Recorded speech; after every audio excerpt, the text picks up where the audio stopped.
last module, we looked at search engines, this incredibly powerful mechanism that we have for seeking out information on the internet, given this information superabundance. And we saw the way in which search engines worked and potentially their limitations based on the way that they worked.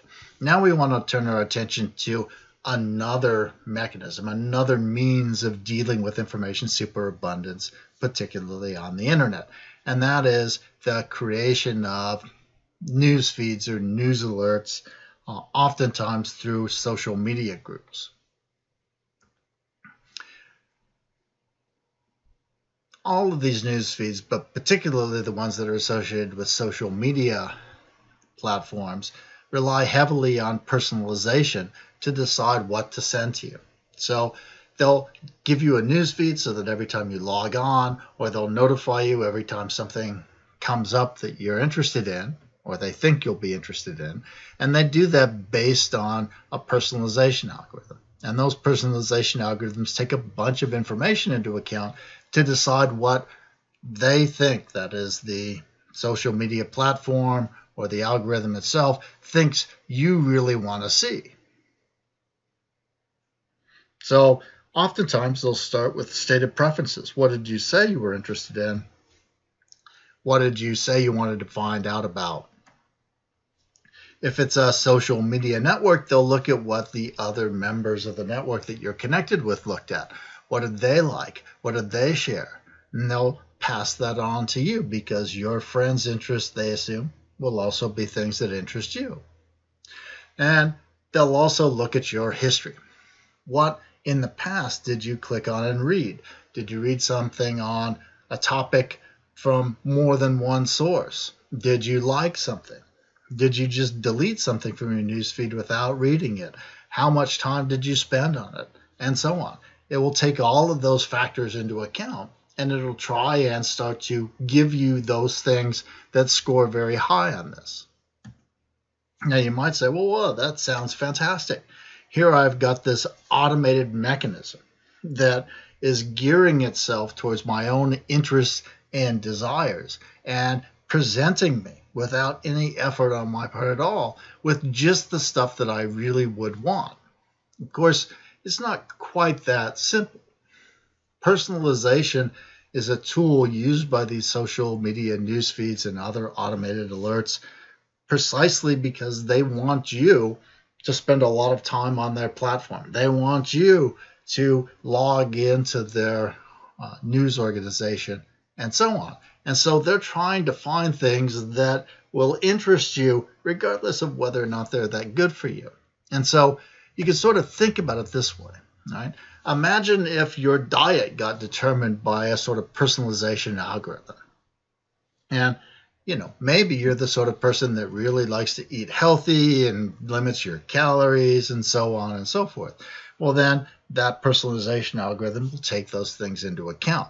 But if you've got a sweet tooth, say, or you like fatty foods or foods that are high in cholesterol, or if you break up with your boyfriend or girlfriend and you go on an eating binge, all of those things now get factored into what you're going to eat. And so if you've got a sweet tooth, you'll get more and more and more sweets. If you've got love for fatty foods, you'll get more and more fatty foods. It won't take into account other factors because it's trying to give you the stuff that you think will be the most yummy. And so personalization algorithms have this effect that they really are trying to basically ply you with mind candy. And so in this way, they can introduce a bunch of problems for you as someone who wants to be a well-informed and educated critical thinker. So to illustrate this, let's look at a couple of graphs here from this study done by the Pew Media Insight Group called the Personal News Cycle, and it was done in 2014. So if you look at this first graph here, it says, where did you discover news during the last week? So what medium gave you news? Did you first become aware of some event and so on? And it starts off and it says, well, directly from news organizations.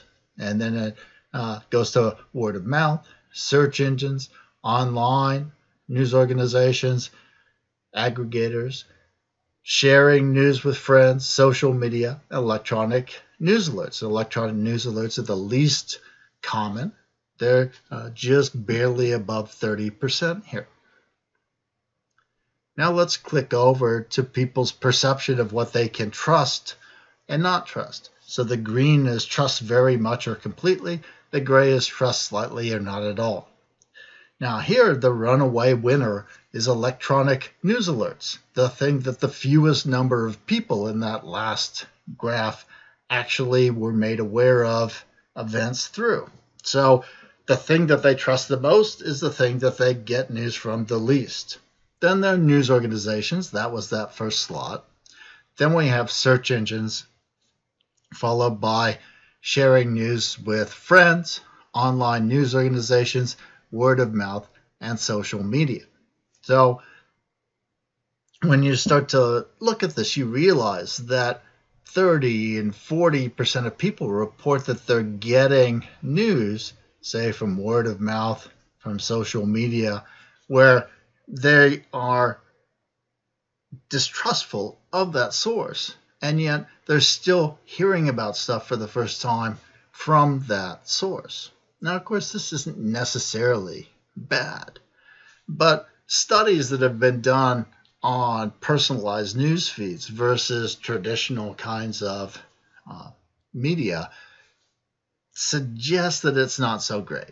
So this was a study done around the time of the 2016 election by a news organization called BuzzFeed, and it analyzed the contents of articles in differently oriented news feeds on Facebook.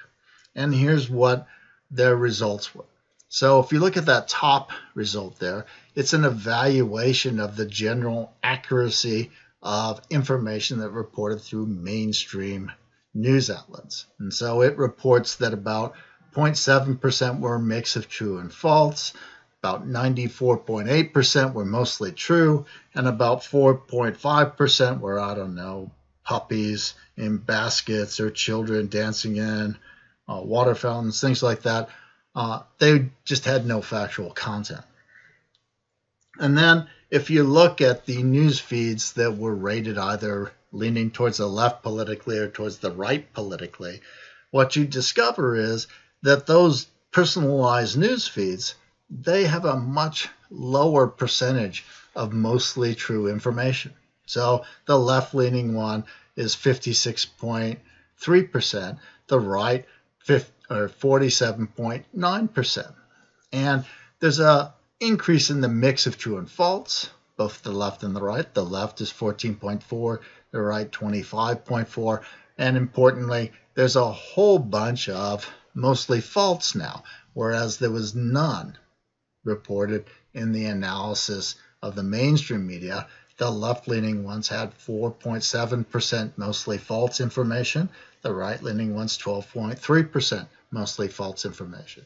Now, if you did this study, again, those numbers wouldn't be exactly the same. It's not particularly important whether the left or the right has a higher percentage. What is important, though, is that as you start to personalize your newsfeed, what you get is increases in the mix of true and false and mostly false.